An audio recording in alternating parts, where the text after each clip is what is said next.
Haleluya, haleluya, haleluya. Salam saudaraku, ratapan 3 ayat 22 sampai 23. Sebab kebaikan Bapa Yahweh tidak pernah berhenti, rahmat Bapa yang tidak pernah berkesudahan, selalu baru setiap pagi. Begitu besar kasih setia Bapa Yahweh di dalam kehidupan kita dimanapun kita berada. Renungan pagi KPI Mayim Kaim pada hari Minggu tanggal 7 Agustus 2022 atau pada tanggal 10 April 5782, yang merupakan kelanjutan pembacaan renungan Torah kita diambil dari kitab Ulangan 3 ayat 18, saudaraku, yang berkata demikian. Pada waktu itu aku memberimu perintah demikian. Yahweh Elohimmu telah memberikan negeri ini kepadamu untuk diduduki. Namun kamu selaku keturunan perkasa yang siap berperang, kamu harus menyeberang sungai Yordan mendahului saudara-saudaramu Bani Israel. Saudaraku, perikop yang baru saja kita dengar adalah tentang pembagian negeri di seberang sungai Yordan. Perjalanan bangsa Israel akan menuju kepada perjalanan tujuan terakhir, saudaraku, untuk menyeberangi sungai Yordan dan memasuki tanah Kanaan, saudaraku. Namun dalam perjalanan ini, saudaraku, ada dua keturunan, yaitu dari keturunan Ruben dan keturunan Gad, saudaraku. Mereka tidak masuk ke wilayah tanah Kanaan. Mereka request demikian, saudara, atau mengadakan permintaan. Mereka tidak perlu menyeberang ke sungai Yordan, karena sebelum sungai Yordan itu ada wilayah yang sangat bagus, saudaraku. Dan suku Ruben dan suku Gad memiliki ternak yang sangat banyak. Dan disitulah yaitu daerah Aroer dan pegunungan Gilead. Itu merupakan suatu daerah yang bagus untuk pengembangan ternak mereka, lahan yang cukup banyak padang rumput, saudaraku. Akhirnya permintaan itu disetujui, saudaraku. Namun satu hal yang harus mereka kerjakan untuk suku Ruben dan suku Gad ini juga, untuk pasukan-pasukan perangnya harus ikut menyeberang ke sungai Yordan, saudaraku, dan ikut sebagai pendahulu untuk mendahului untuk masuk ke wilayah tanah Kanaan, saudaraku, dengan sebagai pasukan perang mereka, saudaraku. Namun untuk wanita, anak ibu-ibu dan anak-anak tetap tinggal dan tidak perlu menyeberang, saudaraku. Karena apa? Karena di tanah Kanaan mereka juga, bangsa Israel ini juga akan menghadapi bangsa-bangsa yang ada di sana dan mereka harus berperang.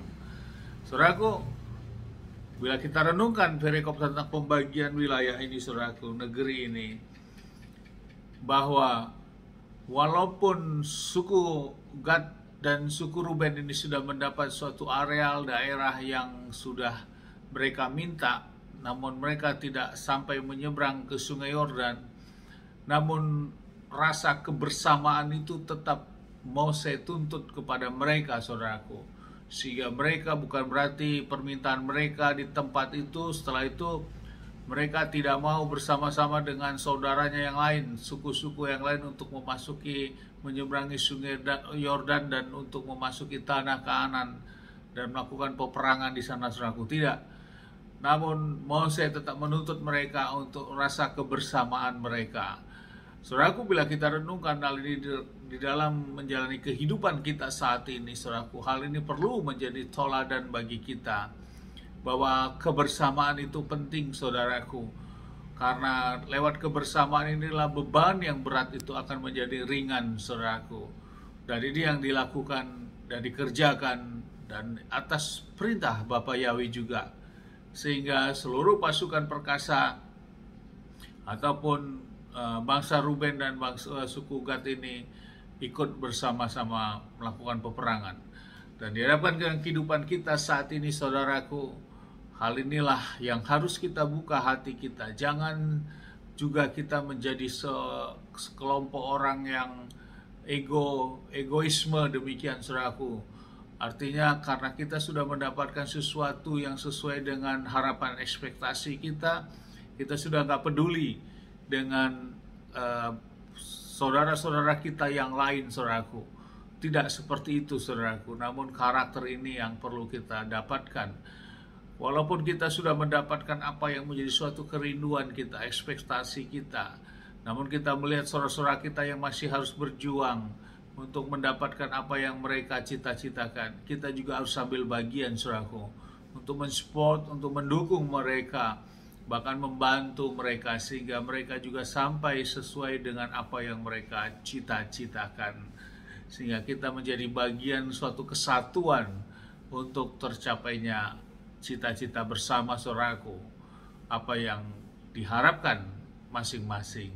Biarlah firman ini meneguhkan kita, memberikan kita suatu pemahaman dan pengajaran bahwa zaman bangsa suku Israel ini juga, saudaraku, mereka tidak memiliki sikap yang egoisme, saudaraku, mementingkan diri sendiri.